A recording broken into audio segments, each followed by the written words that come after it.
নমস্কার, কেমন আছেন সবাই? আজ আমি টমেটো দিয়ে কুলের চাটনি করে দেখাবো। চলুন রেসিপিটি শুরু করি। বড় সাইজে পাকা টোপাকুল নিয়েছি। এবার বোটা ছাড়িয়ে ভালো করে ধুয়ে নেব। 2-3 বার করে জল পাল্টিয়ে ধুয়ে নেব। কুলের চাটনিতে একটা মশলা দেওয়ার জন্য মশলাটা ভেজে নেব। 1 টিস্পুন পাঁচফোড়ন আর একটা শুকনো লঙ্কা নিয়েছি।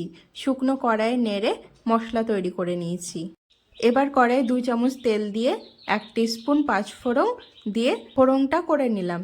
এবার টুকরো করে কেটে রাখা টমেটো দিয়ে 2-4 বার নেড়ে চেড়ে এবার কুলগুলো দিয়ে দিলাম। টমেটোর সাথে কুলগুলো ভালো মতো ভেজে নেব।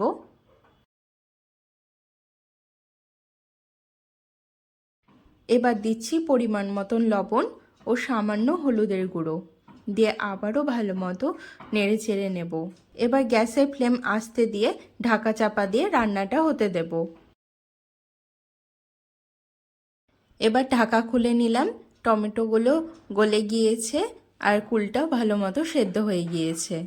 এবার পরিমাণ মতন চিনি দিয়ে দেব। আমরা একটু বেশি মিষ্টি খাই, তাই একটু বেশিই দিলাম, আর আপনারা আপনাদের স্বাদ অনুযায়ী দিবেন। চিনিটা গলে যাওয়া অবধি নেড়ে চেড়ে মিশিয়ে নিতে হবে। আমাদের আরেকটু নেড়ে চেড়ে যেতে হবে, এখনও গলতে একটু টাইম লাগবে। গ্যাসের ফ্লেম আস্তে দিয়ে এই রান্নাটা করবেন।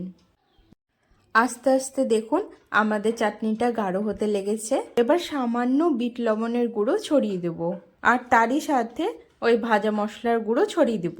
দিয়ে ভালো মতো মিশিয়ে আমাদের তৈরি হয়ে গেল টমেটো কুলের চাটনি। আজকের রেসিপিটি আপনাদের কেমন লাগলো অবশ্যই কমেন্টে জানাবেন। সাবস্ক্রাইব করে পাশে থাকবেন। ফেসবুক থেকে দেখলে ফলো করে দেবেন। লাইক শেয়ার করতে ভুলবেন না। ভালো থাকবেন, সুস্থ থাকবেন।